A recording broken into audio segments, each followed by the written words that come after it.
When you're working on a dream, at some point in time, a transition takes place. And the transition is what you are becoming in pursuit of the dream. Because even if you don't get the dream, you become such a strong and powerful person. It will so change your life, you can look at something else and say, well, I think I'll go do this then. Because you have now developed yourself in such confidence and such competence in how to deal in the arena of life that you can move into another area and not miss a beat. Once you begin to discover who you are, then you really realize how you have been given authority and dominion over everything on the face of the earth, including all the dimensions of your life. But you can only do that through the struggle of life.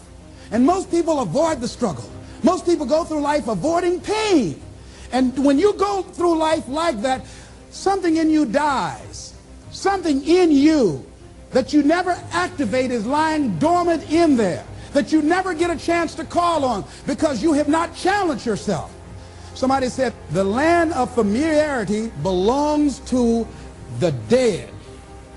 That most people like to feel like they're a king in the area of their comfort zone. They only want to do those things that they know how to do well. Osborne said, unless you attempt to do something beyond that which you've already mastered, you will never grow.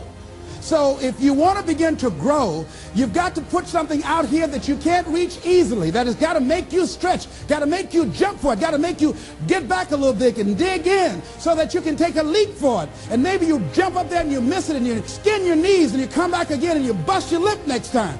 But you keep on, and through that process, you learn how to leap higher. You start challenging yourself to dig deeper, and then you discover some things about you that you don't know right now. Some talents that you have in you that you didn't know that you can do. I started out just talking to kids, and now I'm speaking at corporations. Now I'm traveling. I didn't know I can do this, but had I not given myself a chance, and I'm saying to you, give yourself a chance. Here's something else. If you want to begin to make your stuff happen for you, I think that it's very important that you start trusting yourself. Listen to yourself. Listen to that still small voice within you. Don't try and make everything logical. There are some things about life that defies logic, that you just can't explain how the outcome is going to be. I think that's why Paul said you've got to learn how to walk by faith and not by sight. That once you begin to trust yourself and your ideas and your instincts, life takes on a whole new meaning, because now I want you to do that feeling that you are led. Just feel, I am led. And don't give your power away. You don't need anybody to approve your dream. It was given to you. If they can't see it, it's because it wasn't given to them. It was given to you. Hold it, nourish it, cultivate it, work on it. It's yours. It's your baby. Work on it until it comes into fruition. I gave away my power, and I said, I'm not going to do that no more. Here's something else for those who make it today. Do what you know is right. Treat people like you want to be treated. Don't try and take any shortcuts. Don't try and cheat. Pay your dues up front. I believe, ladies and gentlemen, what goes around comes around. You can pay now, or you will pay double later. So do the right thing. There might be a tendency sometimes, because of the negative part of our consciousness and our own programming, for us to want to say, well, I'll just do it this time. It won't matter. Won't nobody know. Ladies and gentlemen, everything matters. And you know you're somebody. You know. I'd rather lose out on my dream doing the right thing than to cheat trying to make a shortcut to get to my goal. I want to be able to look myself in the mirror. And that's what you want to do. There's no saying, judge a man not by what he does, but by that he doesn't have to do. And to judge the true quality of a man is what he'll do when nobody's looking. See, there's some good out there for you in the universe that has your name on it. And nobody can get your good. It has your name on it. They can't take your stuff. It's your stuff. So when you know that, when you know that whatever you're seeking, it's also seeking you, you don't worry. You don't run scared. You don't think somebody's going to take it from you. You listen to your inner voice and you always take the high road. There will be the tendency, the natural inclination to take the low road. You must resist that. Here's something else I encourage you to do if you want to make it today. Keep your agreements. Keep your agreements that you make.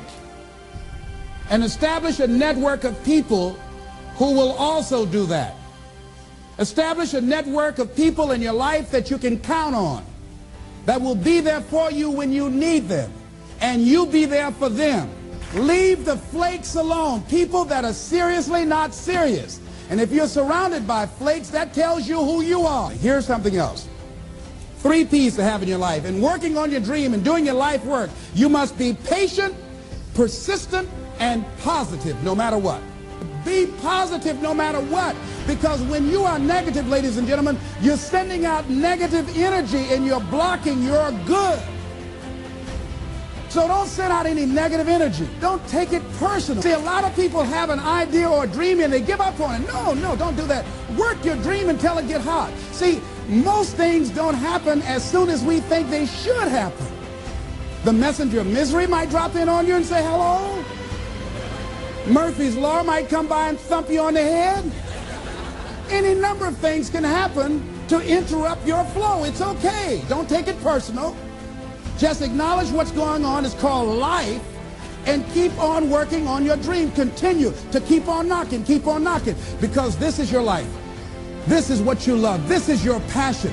Step back. Don't judge it. If you judge it, judge not yet, lest ye be judged. Why? Because when you judge it, you invest emotion in it, and that emotion could be anger, and guess what? That hurts you. That doesn't hurt anybody else.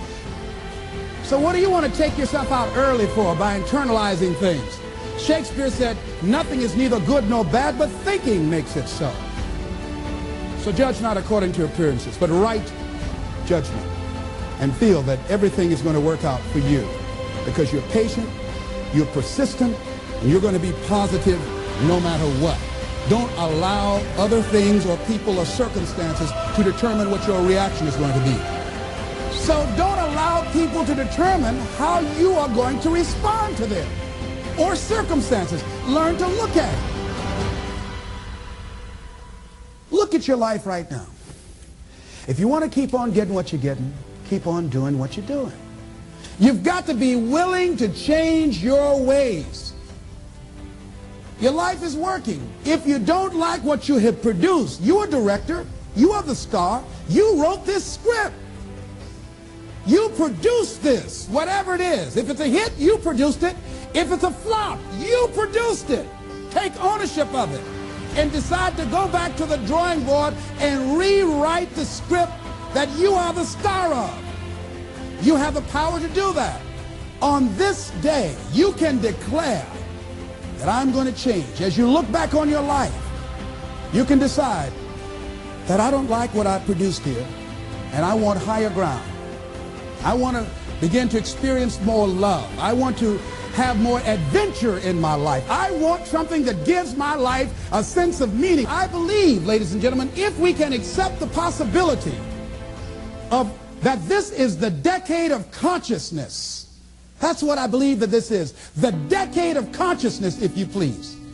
A time where we can begin to create in folks' minds the idea, the possibility that we can create a more humane society, the possibility that we can create more love, communication, and understanding in relationships, the possibility that we can create a drug-free America, the possibility that we can create the kind of respect for diversity and difference in our multicultural society, the possibility that we can begin to develop the mindset to bring out the best in people, to encourage them to achieve their greatness and support them in their dreams, that if we can, in this decade of consciousness, to begin to see and envision that happening, and that we all can play a role, that we were born for such a time as this, that we showed up for this, that we survived 1 out of 9 million sperms, and we have been chosen for this great work. What an exciting time to be alive.